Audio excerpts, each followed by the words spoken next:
I'm trying to read and you guys are interrupting me. Welcome back to the show. Let me get you caught up to speed in what we're doing here. Last night, in a draft chat room monitored by Howie Roseman, a select group of analysts, intelligentsia, and a superfan wearing a concert t-shirt from Puddle of Mud fought and toiled and burned the midnight oil to deliver the best segment in all of sports. It's an honor and a privilege. It's time for Nick's Tears. Did you know when you wrote that Puddle of Mud is from Kansas City? I did not know that. I think that's true. Dusty fact-checked me, but I believe that to be true. All right, post-draft tiers. All 32 teams. No one's been eliminated, even if we know some potentially have been. We start at the bottom. Scouting Carson, Quinn, and Shedeur. Carson Beck, Quinn Ewers, and Shedeur Sanders. These are three teams that know they don't have a plan or an answer at quarterback. It's particularly tough for the Panthers, who had the number one pick at quarterback last year and could have had it this year, but that's the situation. Wow. Speaking of quarterback, praying we picked the right quarterback. Sure. Three teams, they're picking 2, 3, and a guy who should have gone 72, but at number 12, just praying, hope against hope, that they picked the right quarterback, because if not, your next half decade, at a minimum, is realizing it, accepting it, and then looking for the right quarterback. Local coverage. Thank God for local sports talk radio for these four teams, because I just don't know what they would have to do to really, honestly make the show. Well, Kyler and Marvin Harrison, I suppose, will be in Weird and Wonderful. But aside from that, it's just not. That's not happening. Listen. That's what Ken Carman in Cleveland's for, and Brock Ewart in Seattle for the local coverage of the teams, striving for above average. Hey, listen, that's just good enough to win the NFC South. Can we be slightly above average? Can we sneak into the playoffs? Because you know what that means? Everybody keeps their jobs. We're not trying to win Super Bowls here, guys. We're trying to keep our kids in their private schools. That's what we're doing, and not have to move. Maybe, but probably not. I mean, there's a chance any of these teams could win 10 games. There's a chance that the Steelers have a real upgrade at quarterback this year. There's a chance that Anthony Richardson, fulfills the promise he briefly showed last year for a Colts team that was right on the border of the playoffs with Gardner Minshew. There's a chance that Harbaugh takes a 5-win team to 10 wins, and there's a chance that JJ is plug and play in Minnesota, but probably not. Make or break season. All three of these teams' head coaches enter the year on the hot seat. The GMs might as well. Certainly in New York and Jacksonville they do. All three of these teams believe they have a top-flight quarterback. All three of these teams believe they should be in the very crowded AFC playoff picture. Anyone that is not is going to be looking for, at a minimum, a new head coach this offseason. Don't you think, if any of those teams miss the playoffs? Yeah. I think so. I wonder about Buffalo. That's the only one, McDermott. Are they better than last year? All three of these teams ended their season being embarrassed. For Miami, it was blowing the AFC East, and then the entire world just recognizing 20 minutes into a playoff game, oh, they're too cold. Yeah. Oh, man, they're just too chilly out there. For the Eagles, it was what some analysts call one of the worst collapses in NFL history, losing 6 of 7. What others call a supernatural funk. Whatever it is, it was awful. And for the Cowboys, it was one of the most embarrassing 3 hours of football, really just 90 minutes of football. The first half, it was over, to end an otherwise promising year. This is a line from Ben Solak from The Ringer. Shout out to him. Progression is not linear in the NFL. It's not the NBA, where, okay, you get to 500, you get to the playoffs, then you're a contender. In 2022, the Chargers made the playoffs for the first time. The Seahawks made the playoffs. The Giants made the playoffs.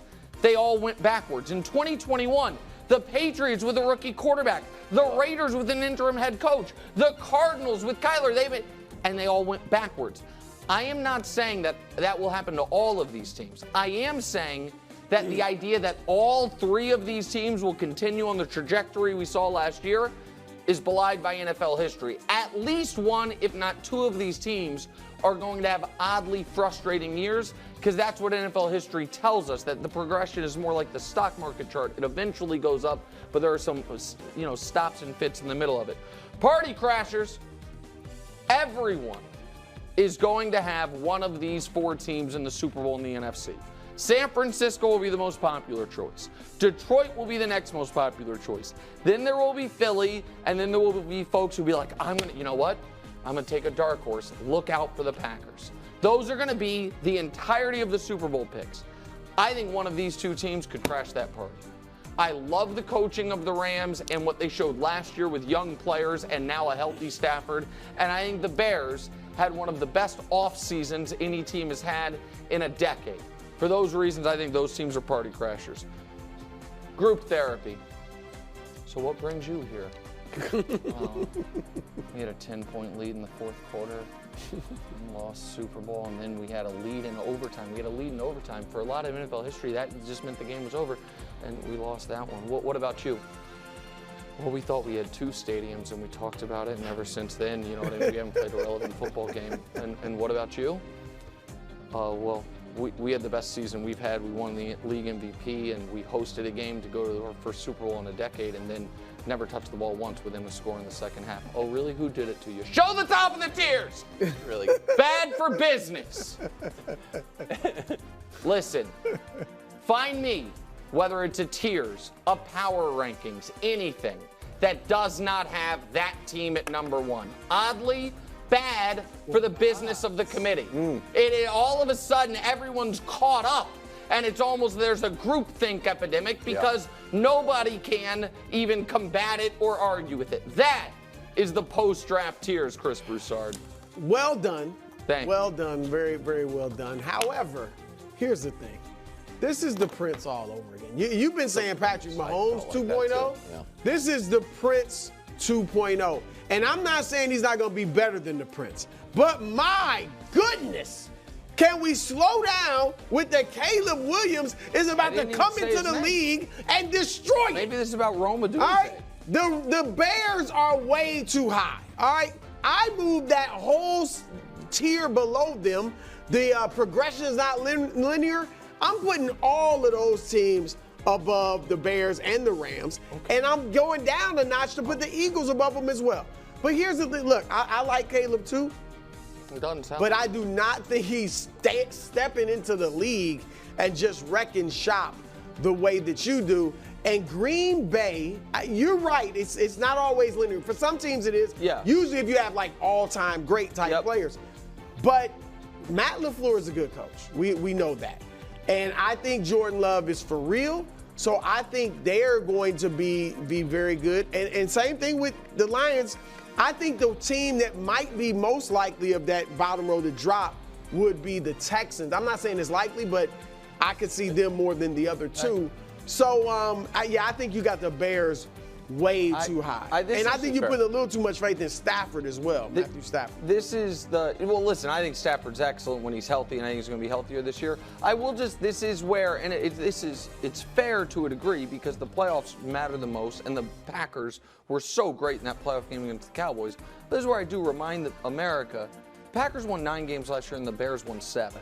The Packers, to me, their plan is smartly, same team basically, run it back because we're so young. Yeah. The Bears, on the other hand, had massive upgrades all over the roster. So, and it's not like in the regular season last year there was that big of a standings difference. Fair. Go ahead. I want to take the Bucks and just move them up to maybe, but probably not. For 3 reasons. 1, historical dominance. Oh, the NFC South? Well, they just keep winning? They've won 17 games. The Saints have won 16. Falcons 14, and the Panthers have just won 9. So when you dominate the NFC South with 17 wins over the course of 2 years and a playoff win, I think you deserve to be the incumbent and move up a little bit ahead. They won the division like 4 years in a row or something, I think. Yeah. Well, Brady. Well, okay, sure. Well, still. Well, Brady's 2022, buddy. You're including him on that? I was just trying to add to your point. It's a good point. Big Show got a new contract and friend of the show. So how did he end the year? Was he in a supernatural funk? Oh, no. No. He was hot. 6-2, 270 some odd passing yards. 8th in yards per pass, some long throws. He was number 1 in long throws, and 17 passing touchdowns, good for second. And then finally, they re-signed Mike Evans. Mike Evans doesn't want to leave. He want to be a Buck for life. Good vibes. Great vibes. Re-signed the diva wide receivers. Good little. He wasn't a diva, but No. He's good little Eagles thing. no. I mean, when you resign your receivers, it's good vibes. Don't you think? So, and friend of the show, Big Show, you've come around. We're cool. Yeah. Me and Bake. So I just want the Big Show up a little bit too. Maybe they can do something. So, and they run the ball. They've been playing. I don't know if they can run the ball. They're out there playing like flag football, only throwing. Run the ball. Yeah, no, I agree with that. Listen, I think that one of the reasons I was so impressed by Baker last year is I don't think it is an overly talented roster. I don't think it's a terrible roster, but I don't, you know what I mean? They have a lot of aging players because they went in on the Brady era smartly, and last year they had all that dead money to deal with, and they're still kind of rebuilding, particularly defensive side of the ball and figuring out a running game. But I'm fine with that. Like I do think it'll be Baker historically has been at his best in moments when there aren't the super high expectations. This year there are some expectations, but maybe the Falcons bringing in Matt Ryan, which made them the favorites in the division, makes it a little different as far as what the Bucs' expectations are. But I like that. Bringing in Cousins. Yeah, Matt Ryan's back with the Falcons. Did I say Matt Ryan? Yeah. Left the Colts and the Matt Ryan. He's got what team he's played for, CBS, has really been. He just officially retired too. Has really been a problem for me for 5 years now. Right. Yeah, thank you though. Both.